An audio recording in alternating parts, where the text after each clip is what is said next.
La paz de Dios sea con todo su pueblo. Qué bueno es estar en la casa del Señor. Qué bueno es estar los hermanos y las hermanas juntos en armonía, alabando y glorificando el nombre del Señor. Dios ha sido bueno contigo y conmigo. Nos ha dado el regalo de la vida. La predicación de esta mañana se titula Manos. El título de la predicación es Manos. Y me baso en el Evangelio Liberador de Jesucristo, según San Marcos, capítulo 1, versículo 29 al 39. Lectura que ya hemos tenido en el día de hoy. Pensando yo acá, las manos son tan importantes. Con las manos podemos construir, pero también podemos destruir. Podemos sanar, pero también podemos herir. Podemos amar o podemos odiar. Podemos liberar o encarcelar. Juan Antonio Correger, un poeta puertorriqueño, escribió un poema llamado, a ver si me sale el título, Oubamoín, que luego el cantante Roy Brown le puso música a dicho poema. Este poema exalta las manos que trabajan y afirma la inclusión. Habla de manos indígenas, de manos negras, de manos blancas, que trabajan, que hacen la diferencia, que alimentan, que libertan. Definitivamente las manos son importantes. Vamos a hacer un ejercicio en la mañana de hoy. Tómese un momento y mire sus manos. Quizás son manos de oración, son manos de servicio, de caridad. A lo mejor son manos jóvenes o ancianas, suaves o maltratadas. Eso no importa. La pregunta teológica profunda y medular que se levanta es, ¿se parecen esas manos a las manos de Jesús? No conteste, profundice. Nuestra perícopa comienza con la sanación de la suegra de Pedro. Y esta mujer simboliza la situación de exclusión que sufrían las mujeres ancianas y enfermas de su época. Los discípulos y las discípulas de Jesús histórico interceden por ella como un acto de solidaridad con el necesitado. Y con 3 verbos Jesús indica el mejor modo para relacionarse con el oprimido. Número 1, acercarse. Número 2, entrar en contacto con él. Y número 3, levantarlos. Jesús espera que quien sea sanado, levantado, libertado, se ponga al servicio de la causa del reino. En nuestra perícopa, las sanaciones se extienden a todos los que se acercan al Hijo del Carpintero y revelan a un Jesús solidario, que pasa del discurso a la práctica liberadora. Si hacemos un exégesis de Jesús, nos daremos cuenta que su ministerio está sostenido en sus gestos. En sus gestos.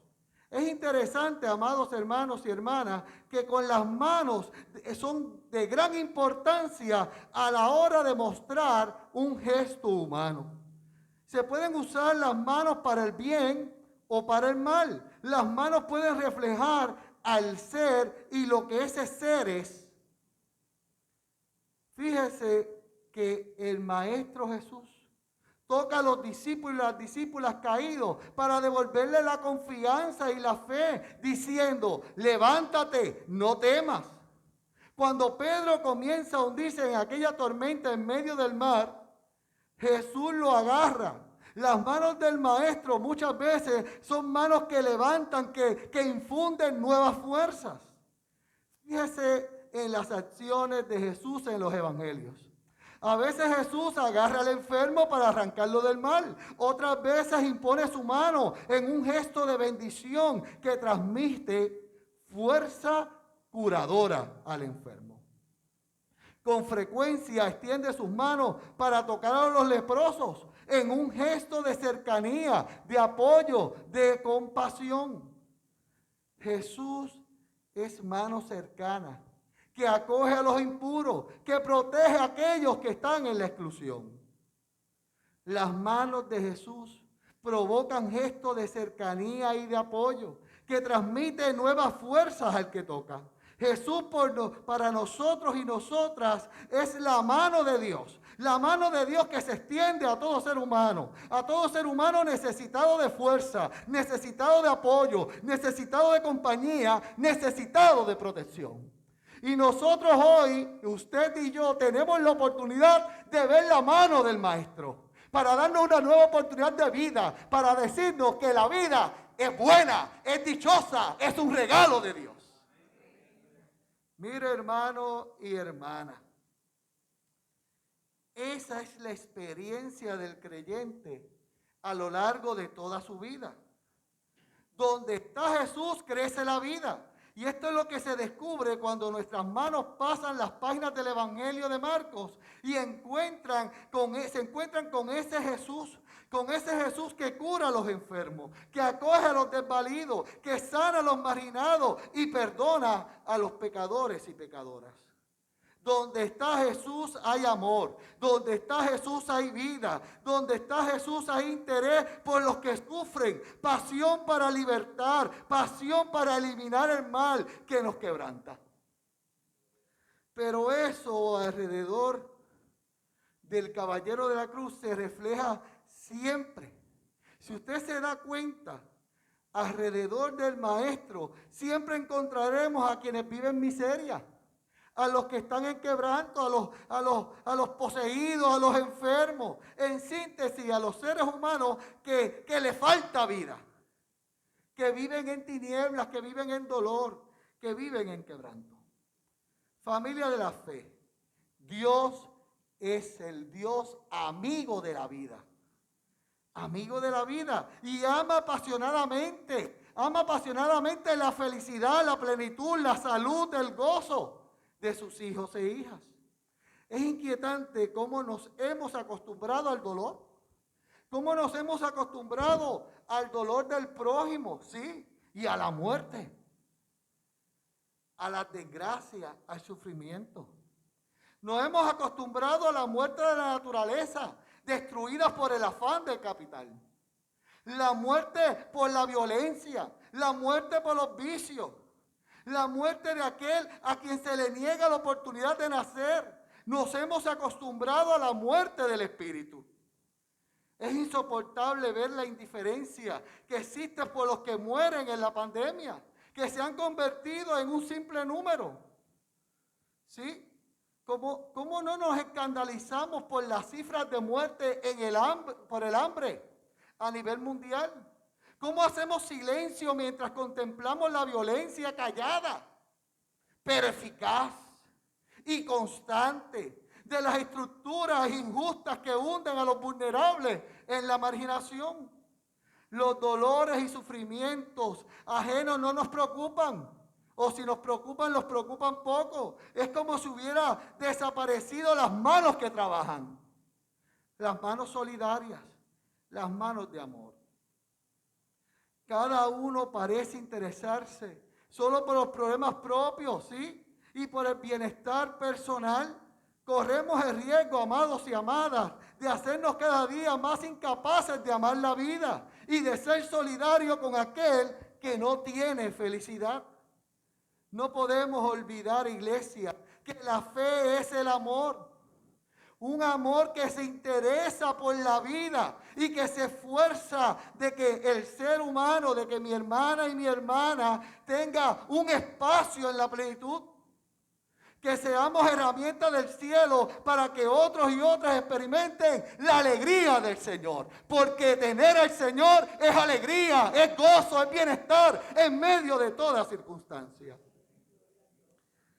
El amor cristiano es la actitud que nace en aquel que ha descubierto que el Dios Trino ama tan apasionadamente nuestras vidas, que ha sido capaz de sufrir nuestra muerte de la peor manera. De la peor manera. Desde una cruz ensangrentada. Y ante la injusticia y la mofa, para abrirnos una puerta de vida plena, que podemos compartir para siempre con los demás por su amor. En el Evangelio de Marcos se nos presenta a un Jesús que vive muy atento al dolor de la gente. Un Jesús empático. Él no le pasa por por delante o sigue de largo ante el dolor. Cuando Jesús ve el dolor, se detiene y cambia todo para cambiar el lamento en baile, en plenitud. Por eso es que el que busca a Jesús en el Jesús histórico son los sufrientes, son los marginados, son los enfermos, son los no personas. El cristiano y la cristiana ha de ser como Jesús, con un corazón que ve en el necesitado la oportunidad de dar amor, con unas manos que actúan en consecuencia a esa realidad de dolor que vive mi prójimo. Iglesia, quien vive con un corazón que ve y sabe captar las necesidades de los demás, esas necesidades de los demás la hará suya. El dolor del prójimo será nuestro dolor y la plenitud del prójimo la nuestra. Lo importante es, hermanos y hermanas, no detenerse y atender al que sufre. Ser instrumento del cielo para aquel que sufre. Y esto, amado circuito, es en definitiva lo que significa ser cristiano y cristiana. Caminar por el mismo camino de Jesús, siempre cercano con el que sufre y descubriendo en ellos al mismo Dios Trino. Por eso otro evangelio afirma, cuando uno de estos pequeños lo hiciste, a mí me lo hiciste. Jesús es un ejemplo a seguir. Su propuesta sigue vigente, lista para ser vivida. Dios quiere seguir visitando a su pueblo para traer plenitud, para traer salud que produce una vida digna. Porque nuestra disciplina habla de que todo lo creado es digno, porque es creado por Dios. Y nosotros y nosotras luchamos por la dignidad de nuestro prójimo, aunque ese prójimo sea diferente. Con la acción de Jesús, además de liberar y sanar al ser humano, también liberaba al mismo Dios. Y me explico porque eso como que se confunde. Jesús con su acción de amor liberaba a Dios. ¿Sí? Porque el Dios de los oyentes de Jesús histórico, ellos tenían una visión de un Dios prisionero. Un Dios prisionero de la ley, que no podía salirse de esa ley. Era un Dios prisionero de la religión que marginaba al diferente. De la religión que decía que los niños eran impuros y las niñas. De la religión que decía que si no eras judío, eras impuro. De la religión que decía que si estabas enfermo era por tu pecado. De la religión que decía que había maldiciones generacionales. De la religión que marginaba a la mujer y al enfermo. Y Dios estaba en la cárcel de esa religión, porque así lo veía la gente. Un Dios encerrado en una ley. Y con las acciones de Jesús, Jesús saca a Dios de esa prisión y muestra a Dios tal y como es. No es un Dios de odio, es un Dios de amor. No es un Dios de juicio, es un Dios de restauración. No es un Dios de una cultura, sino de todas las culturas, de todas las generaciones y de todos los tiempos. Jesús muestra el Dios que es para todos. Y en ese todo estás tú. Y estás tú también, y estoy yo. Jesús es para nosotros, para levantarnos, restaurarnos y decir con su contacto, la vida es hermosa. Es hermosa, es un regalo de Dios. La tarea de liberar al ser humano fue lo que vivió Jesús histórico. Era el ejercicio de Jesús. Liberar también las conciencias de los modelos que oprimían, de los modelos que enfermaban, de los modelos que deshumanizaban a las personas. Liberar a las personas era en definitiva liberar sus conciencias de la idea de un Dios antihumano que se había impuesto en aquella sociedad y en aquella religión. Con la manera de ser y de actuar, Jesús dejó claro que Dios y el ser humano no están en oposición. No. Por eso durante toda su vida, Jesús, cuando sanó a sus hermanos y hermanas, cuando sanó a los enfermos, quien eran los pobres entre los pobres, estaba destruyendo la idea legalista de un Dios de muerte sediento de venganza. Y muestra otro Dios. ¿Sabe qué, amada iglesia? Ese Dios que muestra a Jesús no es el Dios de la retribución, no, que castiga al pecador con la enfermedad y la desdicha. Este es el Dios de la gracia. El Dios de la gracia con manos que dan salvación, que pagan el precio del pecado con su sangre. Gloria a las manos ensangrentadas. Gloria a esa cruz donde corre la sangre del Cordero de Dios que quita el pecado del mundo. Gloria a las manos perforadas por los clavos, porque de ellas sale la salvación. Familia de la fe, ahora nosotros y nosotras somos las manos del Maestro, que están ligadas a los gestos concretos de liberación de los vulnerables. La enfermedad, tanto física como espiritual, destruye al que la padece, pero también destruye a los seres que ama. También destruye a su familia. Porque analice usted, la droga mata al adicto y a los seres que aman a ese adicto. El cáncer deteriora al que lo padece como a la familia que lo cuida. Y en esos procesos se necesita la reconciliación de aquel que sufre como acompañar al que lo cuida. En esos procesos se necesita relacionar a Dios tanto al que padece como al que cuida al sufriente.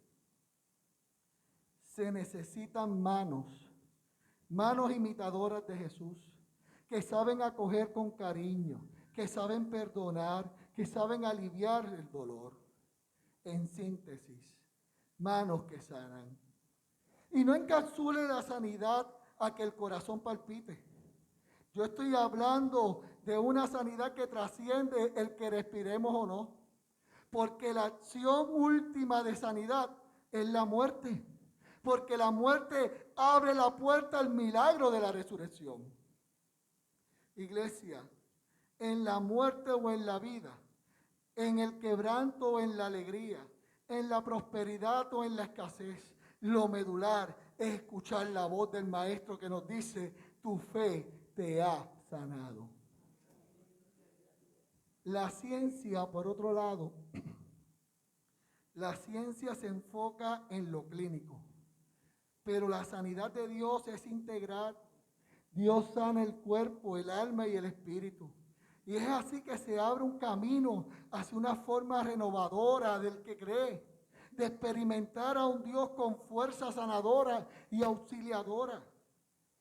El poema de Corejet es inspirado en un ideal político, pero de las manos que yo le hablo en la mañana de hoy son manos inspiradas por la fe. Y hablo de una liberación que no tiene que ver con nacionalidad ni ideal político. Una liberación que tiene que ver con salvación, con dignidad y liberación integral del ser humano. ¿Me está entendiendo? Fíjese, amada familia de la fe, que Jesús enfrentaba una tarea imposible. Su tarea era sanar, su tarea era libertar e incluir en un escenario de enfermedad, esclavitud y elitismo. Mire qué clase de misión tiene en sus manos Jesús. ¿Cómo Jesús podría hacerle entender a aquellos oyentes que Él no había venido a ser rey, sino para hacer un sacrificio? ¿Cómo podía sacar la mirada de sus oyentes del plano terrenal para que pudieran ver uno espiritual? ¿Cómo podría hacer que vieran lo eterno cuando solo tienen ojos para lo terrenal? Y entre la misión de Jesús y la gente parece tener un océano de distancia. Las manos del carpintero tienen que construir un gigantesco puente. Y nuestra perícopa de hoy nos dice que para hacerlo Jesús oró. Ante lo imposible, Jesús fue en oración.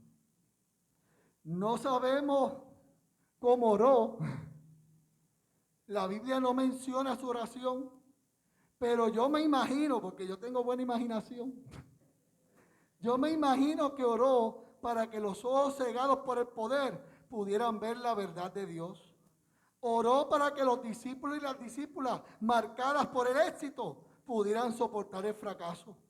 Oró para que los líderes que anhelaban poder lo abandonaran por el servicio desinteresado. Oró para que la gente que deseaba el pan para el cuerpo tuviera hambre y sed de justicia. Oró para que ocurriera lo imposible. La oración y la acción de Jesús provocada en aquel lugar donde había tanta necesidad, transformaba la montaña en un escalón para seguir adelante. Transformaba la tormenta en un sendero para caminar. Y los discípulos y discípulas vieron a Jesús sanador. La pregunta es, ¿usted lo ve? Yo lo veo.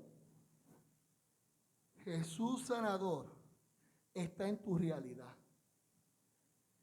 Jesús sanador está en tu corazón y quiere restaurar tu vida y quiere darte ánimo y quiere amarte y quiere que usted vea lo importante que usted es. Manos de Jesús. ¿Acaso no son manos más bellas que el poema de Corejé? Las manos del Maestro. Los invito en esta mañana, amados y hermanas, a dar un paseo por las páginas de los evangelios y veamos ese Jesús, veamos ese Maestro, veamos esas manos. Veamos esas manos durante la tormenta. ¿Qué hizo Jesús? Jesús oró. Los cielos estaban oscurecidos, el viento sopló con fuerza, pero Jesús oró. Cuando se vio forzado a escoger en el momento más difícil de su ministerio, entre una espada que tumba orejas para salvar su vida y una oración para entregar esa vida por amor, ¿qué hizo Jesús? Oró. Jesús oró. Si las manos de Jesús, que es el Dios encarnado, se unieron para orar, ¿por qué nosotros y nosotras no hacemos lo mismo en los momentos de dificultad? ¿Por qué no vamos en oración como refugio para tomar decisiones concretas, decisiones de vida, no decisiones de muerte? ¿Me está entendiendo, iglesia? Porque, familia de la fe, hay brechas en la vida que nosotros y nosotras no podemos cruzar, que necesitamos ayuda. Hay corazones que sin la gracia de Dios no pueden cambiar. Y permítame explicar esto último con un cuentito y termino. ¿Puedo? Es cortito. El cuento se desarrolla en Nuevo México para el año 1878 con la construcción de una iglesia, la capilla de Loreto. La capilla de Loreto, ¿sí? Resulta que después de 5 años de construcción y con la obra casi terminada, el arquitecto se murió. Se murió el arquitecto. Y ahí se dieron cuenta los constructores que no había espacio para construir una escalera que llevara desde el primer piso al mezanín destinada para el coro. No se había acabado. Sencillamente la capilla era muy pequeña para colocar una escalera. Las monjitas de Loreto oraron durante 9 días, suplicando iluminación para resolver el problema. En el último día de la novena, un carpintero mexicano de manos callosas, barbudo, pequeño y quemado por el viento, llegó al convento. Mostró sus manos y dijo: estas manos van a construir el mezanín para que el coro alabe a Dios. Todas las monjas miraron a la Madre Superiora como diciendo: ¿qué hacemos? Y la Madre Superiora, que no tenía nada que perder, dio el permiso. Y el carpintero pensó: Pero el carpintero era torpe, lo ensuciaba todo. Y sus herramientas eran artesanales, pero trabajaba con paciencia, trabajaba con amor. Y 8 meses después de haber empezado, aquellas manos humildes culminaron la obra que nadie podía hacer. La escalera imposible, la escalera de Loreto.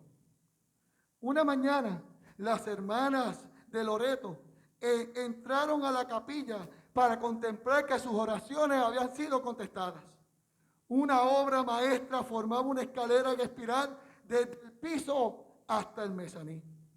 Cuando las hermanas quisieron agradecer y pagar la obra del carpintero, ya éste se había ido y nunca volvió a ser visto.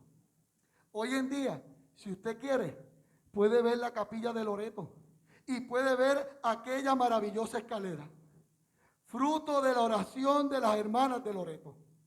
Pero hoy les invito a ver la obra de otras manos, la obra de otro carpintero. Este no es de México, este es de Nazaret, que realizó una hazaña imposible, construyó algo que nadie más podía construir, no una escalera en un templo, sino una escalera que nos lleva de donde estamos hasta donde está Él.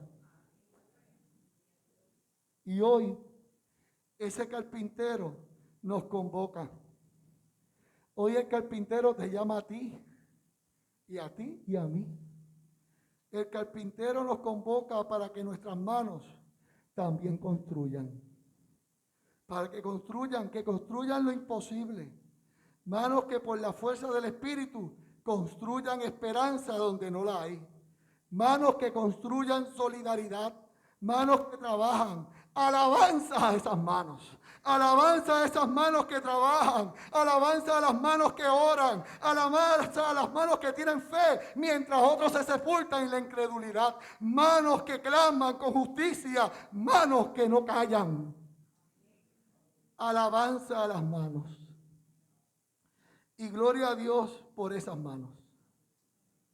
Gloria a Dios por esas manos que trabajan. Hoy ruego al Señor que esas manos sean las de esta iglesia. Hoy ruego al Señor que esas manos sean las tuyas y sean las mías. Hoy ruego al Señor porque las manos de este circuito colaboren con las manos del Maestro. Dios te bendiga y Dios te guarde.